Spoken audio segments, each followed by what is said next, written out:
Boa noite. Começamos mais um programa Cultura Livre e hoje a gente está muito feliz aqui porque o convidado desta noite aqui no Cultura Livre, ele é jornalista, produtor, das maiores nomes, maiores referências da crônica esportiva, artística e cultural deste estado.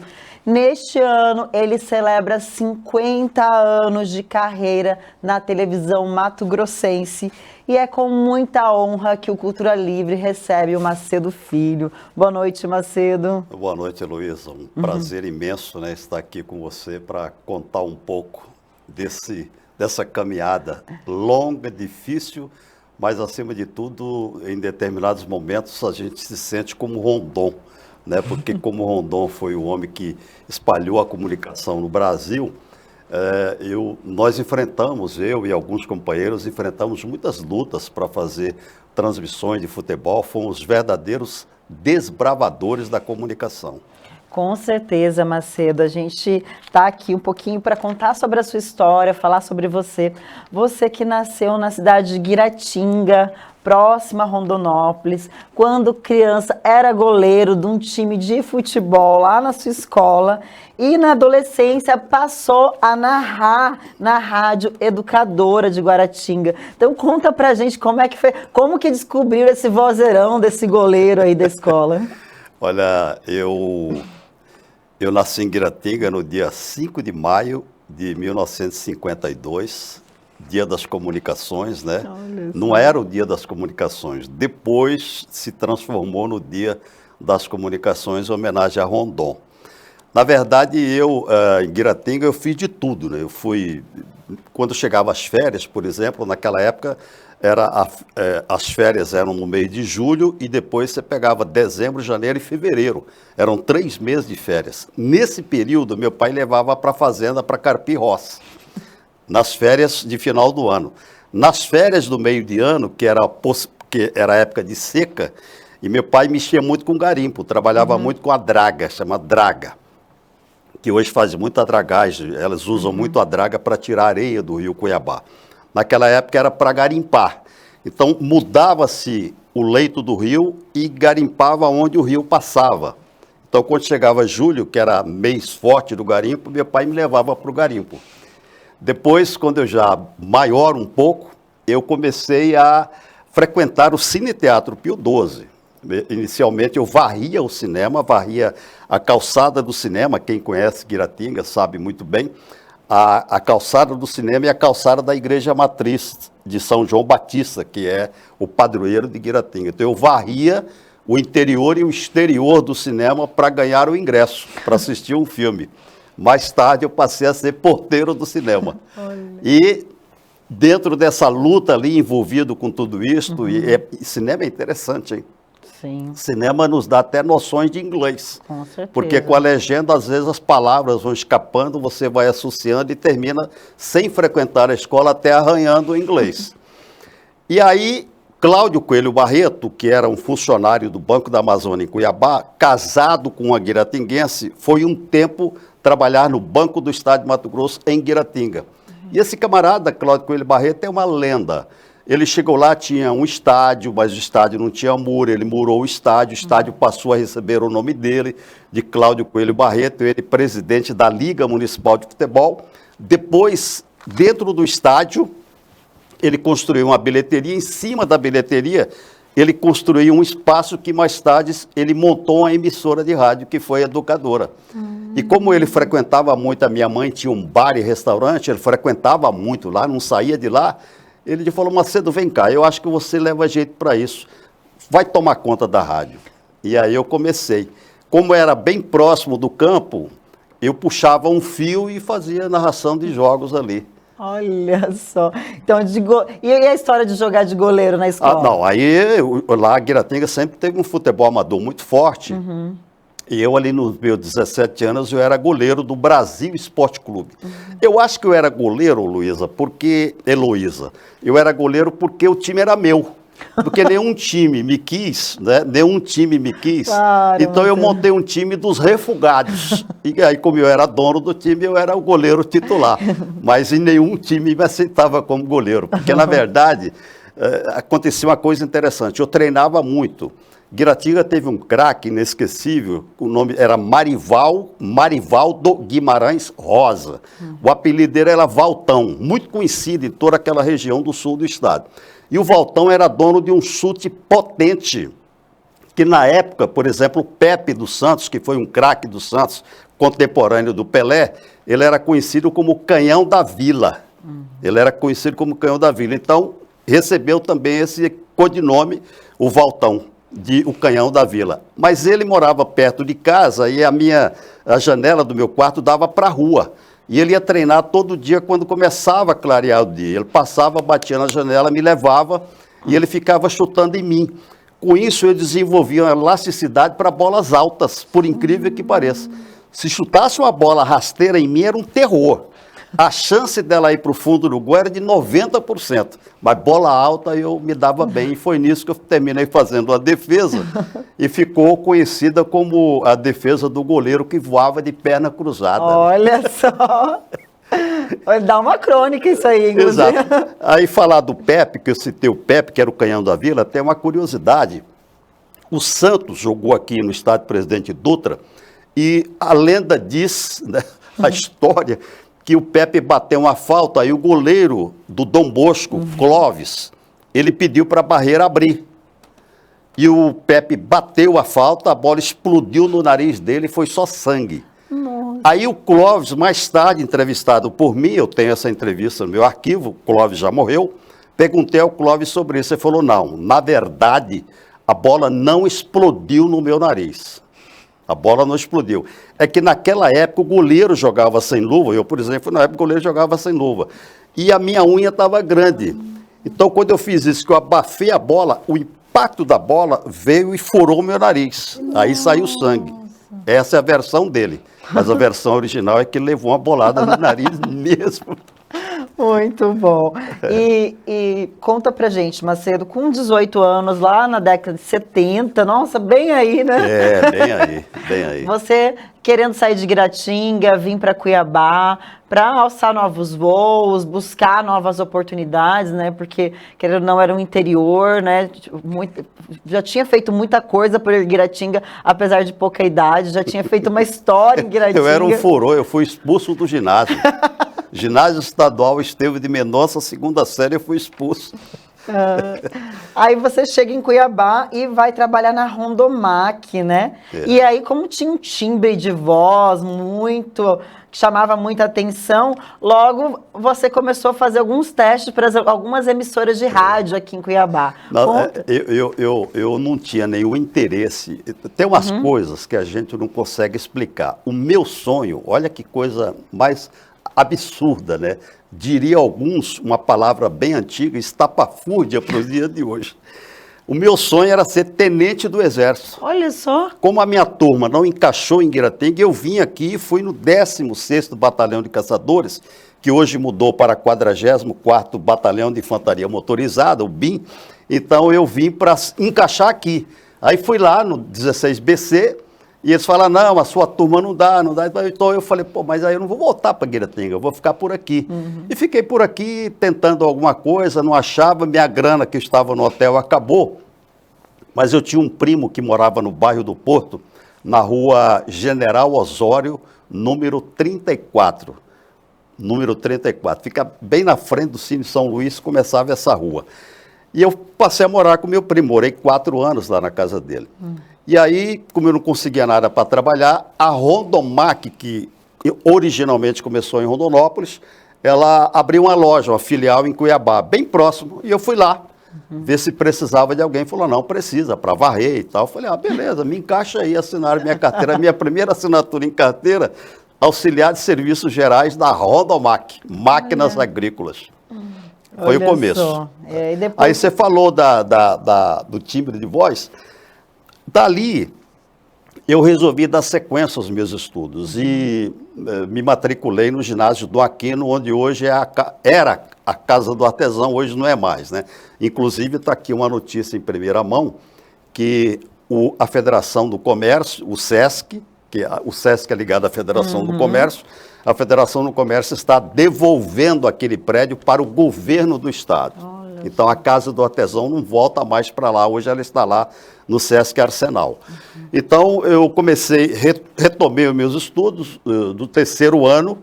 E no terceiro ano tinha um professor chamado Nilo, era professor de História. E o professor Nilo não era bom de dicção. A verdade é essa. Então, o que ele fez? Ele fez um teste de leitura para descobrir um aluno monitor. Nós éramos em torno de 50 alunos por aí. E eu, logo que entrava na sala, eu era o primeiro, mas ele começou o contrário e eu fui o último. Então, todo mundo leu, era para ler o livro para ele escolher. O cara lia um pedaço, lia aí, Luísa, você lia, senta, Luísa, lia fulano, pá. Quando chegou em mim, eu li, aí ele falou, é você mesmo, pode continuar a leitura e tal. E os meus colegas, passado algumas semanas, começaram a me instigar para ir para o rádio. Falou, cara, você tem uma voz, você lê bem, dicção clara, por que você não vai para o rádio? Eu falei, que rádio, eu já fiz lá, não quero saber mais disso. Mas como eu frequentava o estádio Presidente Dutra, por isso que eu falo para todo mundo que eu torço pelo Comercial de Poconé, que é um time que está em licença. Por quê? Porque em São Paulo eu torcia para a Portuguesa de Desportos, que é um time vermelho. Quando o Comercial de Poconé estava decidindo com o Miss, em 1972, o campeonato estadual, eu cheguei no Dutra, eu olhei de um lado, tudo vermelho, eu olhei do outro, tudo preto e branco. Aí entrou primeiro o time do Comercial. Quando o Comercial entrou, eu fiquei olhando aquela torcida, Poconé parece que fechou a cidade, veio tudo para Cuiabá. Eu fiquei olhando e falei, não, esse é meu time, é a Portuguesa. E fiquei torcedor realmente do Comercial. Se o Comercial voltar hoje, eu sou torcedor do Comercial. E ficava olhando os companheiros, hoje companheiros, né, muitos já morreram, trabalharem. E aí ficava olhando e tal, falei, cara, eu vou entrar nisso aí. Aí fui na primeira rádio, fui na difusora, o grande nome da crônica que era Ivo José de Almeida. E o Ivo me recebeu, não muito alegre, ele era meio complicado, ele tinha um gênio meio complicado. Ele me enrolou um tempo, volta amanhã, volta depois, volta, eu desisti. Desisti mesmo, parei, não fui em nenhuma rádio mais. Aí um amigo meu, Edinho, me encontrou um dia no Cochipó, era uma sexta-feira santa, eu estava comendo um bacalhau no restaurante do Beto, que era o Cassete, lá depois da ponte do Cochipó. Hoje é um posto de gasolina. Aí o Edinho estava lá e falou, poxa, Macedo, não sei se seu primo falou que você queria entrar no rádio, mas não encontrou lugar. Falei, mas eu já desisti. Ele falou, não, desiste não, eu tenho um amigo na Rádio Cultura, vou te levar lá para fazer um teste. Me levou, me apresentou Jair Jabra Figueiredo, que era o narrador titular e dono da equipe da Rádio Cultura na rua Galdino Pimentel. E ele pegou um gravador, falou, me entrevista. Falei, mas eu te entrevisto com você é o quê? Ele falou, não, me entrevista como presidente do Operário Vargas Grandeza. Aí eu entrevistei ele. E ele com outro colega meu, Romeu Roberto da Costa, que tinha um programa de muita audiência na época, programa da tarde, do Romeu Roberto na Rádio Cultura. Aí ele e o Romeu ficaram ouvindo, mas eles não estavam afim de me dar a oportunidade. Passava atrás deles Afrânio Borba de Moura, que é um camarada que eu ponho a mão e tiro o chapéu. Afrânio era um maluquinho, é um menino maluco, mas era extraordinário. Afrânio parou, ficou ouvindo assim, mexeu com eles, falou, peraí, vocês não vão contratar esse guri, cara? Vocês não vão trazer esse guri? Traz o guri, cara. E me levou. Fiquei 45 dias lá, não me dava nem um passe de ônibus, aí eu saí.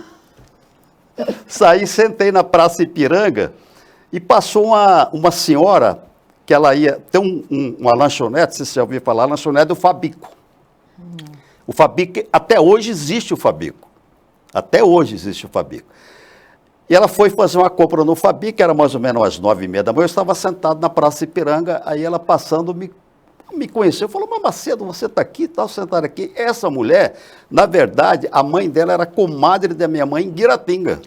E ela estava casada com um apresentador da rádio A Voz do Oeste, que era Roosevelt Campos. Fazia um programa de manhã chamado Música, Horóscopo e Atrações. E ela fazia parte do horóscopo com ele, era a esposa dele. Ela falou, não, mas então peraí, eu vou arrumar para você aqui na Voz do Oeste. Aí ela chegou, me apresentou para o marido dela, ele me apresentou para Benedito Alves de Holanda, que era o diretor artístico, e Benedito Alves de Holanda me apresentou para Celino Duarte Pinheiro, que é o Lino Pinheiro, grande repórter Lino Pinheiro, que morreu há pouco tempo. Aí Lino falou, não, eu preciso, mas eu tenho que falar com o Eugênio de Carvalho, que era diretor comercial da TV Centro-América, que é o dono da equipe, ele era arrendatário. Ele falou com o Eugênio falou, não, vamos trazer o menino. E assinou minha carteira, Carvalho Promoções e Publicidade, foi a primeira assinatura que eu tive. Isso em 72? Isso em 72. 72, e você fazia esse programa que era das 11h30 até 5h30. Eu fazia o programa, esse programa longo, ele surgiu da seguinte maneira.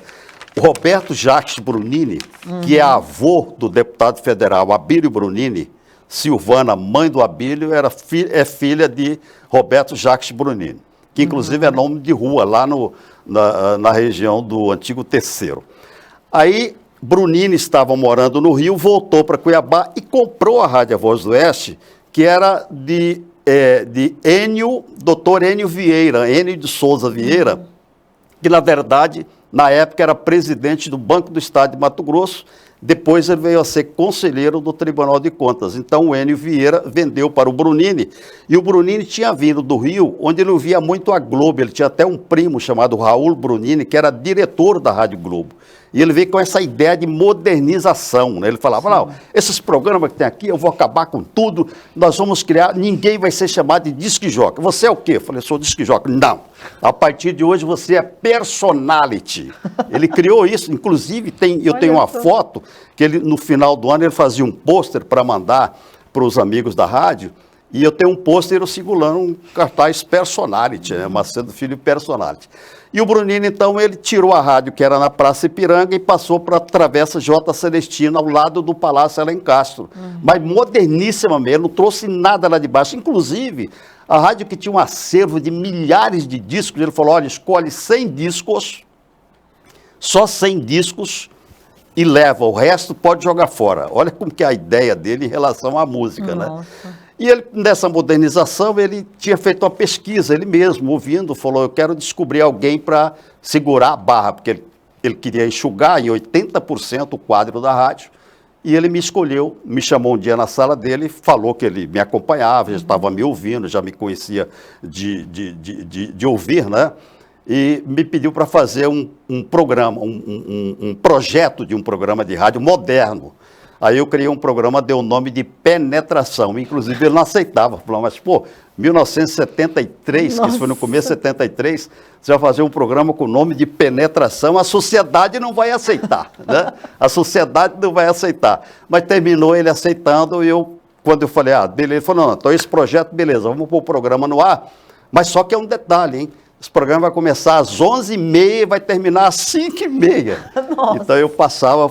A tarde toda. Deve ser um dos programas mais longos do rádio brasileiro, né? Eu não lembro de nenhum programa de rádio no Brasil. E olha que eu ouvia todas as rádios do Brasil, né? Em ondas curtas na época. E não tinha nenhum programa com a duração. E eu ia até 5h30, passava a programação para o Benedito Alves de Holanda, que também foi um que ele manteve.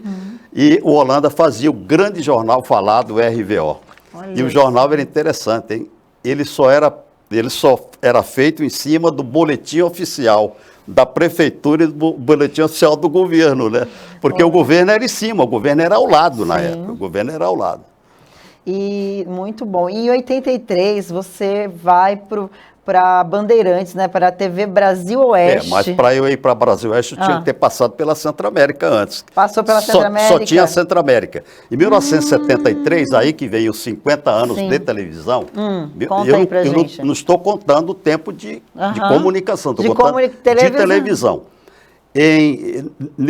O Eugênio de Carvalho, ele era o diretor comercial da TV Centro-América e era o dono da equipe, olha, essa época aí ele era o dono da equipe de esportes da Voz do Oeste. Como tal, ele me conheceu. E o Eugênio de Carvalho, ele tinha um programa, essa foto aí é bombástica, né? Pela madrugada. Esse aí é Aguinaldo Timóteo. Aguinaldo Timóteo veio fazer um show no Sayonara. E nesse dia ali, olha, eu era repórter de pista. Isso é maneira de um repórter trajar naquela época, né? É verdade. E aí o Aguinaldo Timóteo era torcedor do Botafogo, era o juvenil do Botafogo. Ele ia dar o show à noite e ele estava na arquibancada para ver o Botafogo. Aí nós chamei o Aguinaldo Timóteo, ele desceu, foi ao gramado e falou, olha, ele falou do show, daqui a pouco à noite eu vou estar no Sayonara e tal. E o sucesso dele era uma música chamada Mamãe, né? Mamãe, estou tão feliz. Falei, dá uma canja aí, Aguinaldo Timóteo, a capela. Ele pegou o microfone do estádio, começou a cantar e eu cheguei com o microfone da rádio, né? E aí saiu essa foto esquisita aí. O Will Santos tem uma definição para essa foto aí que eu nem vou falar, que é um palavrão. Olha aí a foto, Bom, gente. Que essa bonita. foto aí. Essas coxas aí. Exato. Não, a coxa era boa, eu era atleta, né? Eu era atleta, olha, você vê que eu era retinho, olha, Sim, não a tinha postura, barriga. né? Fantástico que era. O jeitinho da perna é meio perigoso. Mas... Aí, Heloísa e telespectador, o Eugênio de Carvalho, que já me conhecia, ele tinha um programa à noite na TV Centro-América, só à noite, era uma vez por semana. A TV Centro-América entrava no ar às 5 da tarde e saía às 11h30 da noite, a TV Centro-América. E o Eugênio tinha um programa domingo à noite que ele dava resultados do campeonato. Não era campeonato estadual, era só aqui mesmo, Misto Dom Bosco, Operário, Palmeiras e Comercial de Poconé. Aí ele dava resultados do campeonato, dos jogos, não te mostrava nenhuma imagem, nenhum gol, nada. Ele só dava o resultado e dava o resultado da loteria esportiva. Como a comunicação era muito difícil na época, as pessoas ficavam grudadas na televisão para conferir a loteria esportiva, os 13 jogos da loteria. E o Eugênio foi fazer uma viagem, não estava aqui. Aí a Antonieta Riscoelho, que era diretora da TV Centro-América, falou, Eugênio, mas você tem que arrumar alguém para vir dar os resultados da loteria. Como ele me conhecia, ele foi na rádio, já tinha sido funcionário dele, não era mais na época. Aí ele falou, você pode me substituir? A diretora Antonieta vai estar lá e tal. Eu vou, não, vou sim, vou te substituir. E eu fui à noite na TV Centro-América, substituí o Eugênio. O Eugênio não voltou mais no vídeo. Eu conquistei o telespectador, conquistei a Antonieta e fiquei 7 anos lá. Nossa! E o Eugênio também foi um dos pioneiros na rádio, televisão, né? Foi um camarada extraordinário, Eugênio Carvalho, foi fantástico, Eugênio, pioneiríssimo. Um grande nome também aqui pra gente, né? Eugênio é fantástico, foi fantástico. Aí de 73 que você começou lá, você ficou 7 anos, então, até 80. Aí eu fiquei até 80, saí em dezembro de 1980, fiquei 80 e 81 e metade de 80, aí fiquei 81, 82 e metade de 83 eu fiquei fazendo só rádio e a mídia impressa e eu criei uma revista, eu fazia uma revista e tal. Eu tinha uma ocupação danada, não tinha tempo. Quando foi esse mesmo Afrânio da Rádio Cultura, que eu falei lá, que forçou os caras a me levar para o rádio, o mesmo Afrânio assumiu a direção de jornalismo da TV Brasil Oeste. Que aí ela já estava no ar. Antes eu trabalhava na Centro-América, era só a Centro-América. Que era uma afiliada da Bandeirante. Era só a Centro-América, na época que eu entrei, ela era afiliada da TV Tupi. Antes ela foi Record, depois passou para Tupi. Então, quando o Afrânio foi para lá, a TBO já tinha sido inaugurada, tanto que os camaradas da época tentaram me derrubar da audiência, né, do meio-dia na TV Centro-América, criando um grande programa na TBO, mas não deu certo. Por que não deu certo? Porque quando o Fausto Eranache e o José Salim Saad, que eram donos do Canal 8 na época, eles compraram os equipamentos da Alemanha, da Bosch da Alemanha, eles compraram uma ilha de telecine. Jamais uma televisão funciona com uma ilha de telecine, porque o comercial, ele era rodado em filme, célula de 16 milímetros. Ele tinha que ter comprado 2 ilhas, porque enquanto você está rodando o rolo de 30 segundos, você já bobinava o outro e via na sequência, né? Compraram não compraram uma câmera de externa. Nossa. Então eles tinham uma boa imagem, um bom transmissor, mas não tinha externa, que eu tinha na TV Centro-América. Então o que eles montaram para me destruir terminou sendo destruído. Mas a televisão ela entrou em declínio justamente porque houve uma decepção muito grande que esperava, vem outro canal de televisão, mas o outro canal não correspondeu naquele período. E aí ele entrou em decadência, não tinha mais nada, ele ficava repetindo o mesmo filme todo dia, desenho animado todo dia, não tinha cabeça de rede, não tinha nada. Aí o Júlio Campos indicou um camarada de Corumbá chamado Valdemar Dias de Rosa, que depois que ele saiu da TV Brasil Oeste, ele foi para a presidência da Telemate e foi o homem que implantou o telefone celular em Cuiabá, que para você ter acesso a um telefone era a coisa mais difícil. desembargador, deputados telefonavam toda hora pedindo. Falaram, primeiro foram só 80, depois mais 80 e tal. O Valdemar veio e tentando sair daquele isolamento, daquela solidão, ele levou a Afrânio Borba para fazer um jornal. Por que a televisão gosta de jornal? Porque o jornal é o que traz a verba do governo. E naquela época era muita verba, governo, prefeitura, assembleia, câmara. E aí ele trouxe o Afrânio Borba. O Afrânio Borba falou, mas se é um programa de esporte forte, eu não vou trazer ninguém, porque o que manda em Cuiabá é esporte. Aí ele falou, Valdemar, Macedo Filho não está fazendo nada em televisão, ele está fazendo rádio, jornal impresso, e ele tem uma revista dele. Vamos trazer ele para cá? Aí eu falei, mas ele não vai, com toda essa ocupação ele não vem. O Afrânio me ligou, falei, não, Afrânio, não estou afim. Aí ele insistiu, falei, cara, eu devo um grande favor para Afrânio Borba, vou lá. Fui lá conversar com a Afrânio, quando eu conheci a televisão, eu falei, não, Afrânio, pelo amor de Deus, aqui não dá, que isso aqui é uma lata de sardinha deteriorada, não vou entrar nisso aqui e tal. Aí ele falou, Macedo, mas se você vem, nós vamos sacudir Cuiabá. Como, Afrânio? Ele falou, Macedo, pensa bem, qualquer lugar do mundo que você vai, tem Coca-Cola. E Coca-Cola é um ícone, você bate o olho em Coca-Cola. É a mesma coisa, o cara está lá na cozinha, escuta, fala, é Macedo Filho, ele corre para a sala, vai ver. E o esporte era muito forte, o esporte era fantástico. Até hoje, né, Macedo? Quando tinha um clássico envolvendo o Misto Dom Bosco Operário, principalmente o clássico dos milhões, como chamávamos o clássico Misto Operário, a gente tinha que ter o maior cuidado no comentário. Qualquer cuidado, principalmente para o time que perdia. Você saía na rua, era insulto direto. Meu Deus. Você é operariano. Que o misto perdeu. Você é operariano. Ou quando o misto ganhava, você é mistense, cara. Então, era aquela que não tem mais hoje. Hoje não tem esse oba-oba, né? Esse oba-oba não existe mais, mas também nós não temos futebol. Porque o futebol vive de oba-oba. Por que enche estádio no Rio, enche em São Paulo, enche em Minas Gerais, no Rio Grande do Sul, no Paraná, na Bahia, em Pernambuco? Porque tem oba-oba. As TVs de lá têm programas. Então, se você pega, aquele programa só tem 8% de audiência, tá bom, e aquele outro tem quanto? Aquele tem 8 também, então já são 16 pontos. Aquele tem 10, então já são 26, cara. São 26, porque você soma de todos, então isso faz com que toda a cidade e o estado está assistindo o futebol. Como a temática é a mesma, então o oba-oba cresce e leva o torcedor para o estádio. É provocação. A gente fazia isso, não só eu na televisão, como companheiros de rádio, como Roberto França, Eduardo Saraiva, Lino Pinheiro, Márcio de Arruda, Jair Figueiredo, e por aí vai. Era um Lino Pinheiro. Era fantástico, gente, né? E aí então aí em 83 nasce o Poliesportes e também o Sport Bar, né? Aí aceitei ir para lá, para ajudar o Afrânio Borba. Aí o Afrânio Borba falou, não, então eu falei, Afrânio, mas acontece o seguinte, essa televisão está quebrada, ela está entrando no ar aí, 4 da tarde, que chega meia-noite, não tem mais, ninguém vê isso, pô. Tem filme aí que o cara já acompanha até o diálogo, vai conversando junto com o artista, já decora, quem é ficcionado, está ficcionado nisso. Aí, eu falei, qual que é a sua ideia? Eu falei, a minha ideia é a seguinte, vamos entrar no ar 9 horas da manhã, a gente entra no ar 9 horas da manhã e vai até depois do programa de esporte.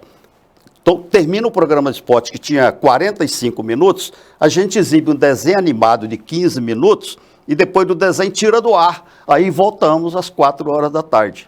O senhor Valdemar concordou, nós fizemos isso, aí eu criei o Poliesportes. E o Poliesportes, ele já entrou rasgando. Ninguém ganhava. A TV Globo era chinelo para nós, na época do Poliesporte. E um dia eu queria gravar um quadro diferente, tinha uma discoteca famosa na Avenida do CPA, na Rubens de Mendonça, chamada Milionaire Discoteca, era de um português chamado Antônio. E o Antônio me chamou um dia, aliás, eu tive a ideia, fui lá, conversei com o Antônio, e a Milionaire era uma discoteca extraordinária para a época, extraordinária, avançadíssima, né? Ela rivalizava com a Hipopótamo no Rio de Janeiro, aquela papagaio não sei aonde que tinha na época. E eu fui lá e gravei umas entrevistas assim, servindo bebida, um petisco e tal. Gostei daquilo, falei, cara, isso aqui podia gerar um programa diário. E aí, conversando com o diretor-geral da televisão, na época era Nelson Manuel Rodrigues Hell, que foi secretário no governo Júlio Campos, levei a ideia para o Nelson. O Nelson, a princípio, olhou assim, não levou. Eu falei, mas que dia que vai exibir? Eu falei, vamos fazer na sexta-feira à noite, 10 horas da noite, ao vivo. Não se animou. Aí, passado mais um período de um mês, 2, não me lembro, eu estava com ele na sala, conversamos e eu saí. E a TBO, ela tem até hoje um corredor longo e tal, no final tem uma escada que já desce para o estúdio. Eu já estava quase que no final da escada, ele saiu à porta e falou, Macedo, ó, você lembra daquela história do bar? Põe no ar o bar, põe no ar. Mas só que não vai fazer aqui dentro, se vira. Aí eu fui na MBC Vídeo, que era do Celso Chacon, a MBC de Malik Didier, Bosco e Chacon, Celso Chacon. Conversei com eles de uma parceria e fazíamos o programa no estúdio e dali levava para a TBO e foi um sucesso, Mário. Você sabe que... Nossa, esse aí teve muita gente, tinha né? Tinha muita gente em Cuiabá, muitos casais falavam assim, olha, vamos sair hoje? Vamos lá no Sport Bar da Macedo Filho. Aí eles saíam rodando Cuiabá nos points, né? Não achavam o Sport Bar. Aí a galera, Macedo, mas onde que fica o Sport Bar? Eu falei, não, aquele é um cenário de estúdio, não existe e tal. Muita gente Ele acreditava, me convenceu. Agora tinha uma vantagem, porque o Sport Bar, por que eu coloquei ele na sexta-feira? Porque havia uma briga entre o Bataclan, a Panaceia, não sei se você conheceu a Panaceia, e o Sayonara, do Edson Figueiredo. Eles rivalizavam em trazer artistas de fora. E era sempre na sexta-feira, cantava sexta e domingo. Aí, numa semana, a Panaceia trazia um grande nome. Na outra semana, o Sayonara trazia. Ele sempre não era no mesmo dia para não chocar, mas às vezes chocava.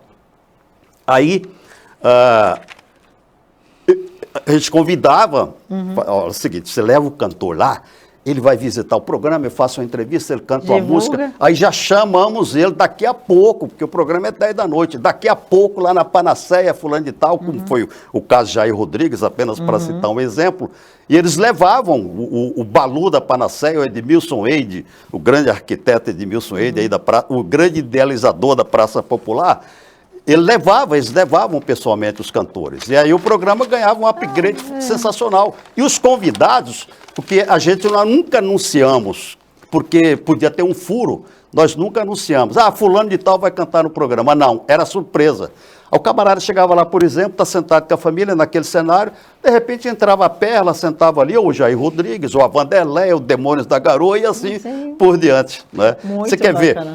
César e Paulinho, Ataíde e Alexandre, Rouxinol e Sabiá foram cantores que cantaram no Sport Bar quase que pela primeira vez. Olha só. Quase que pela primeira vez. Eles faziam o Brasil divulgando o disquinho deles, o disco de vinil, e passaram pelo Sport Bar no início. Nossa, é muita gente. Depois a gente volta no próximo bloco, falando da importância que o Sport Bar teve aqui, cultural e esportivo para a nossa região, para Cuiabá. Então fique com a gente aqui no Cultura Livre, que a gente volta com mais Macedo Filho aqui, contando toda a sua história. Até mais. Henrique.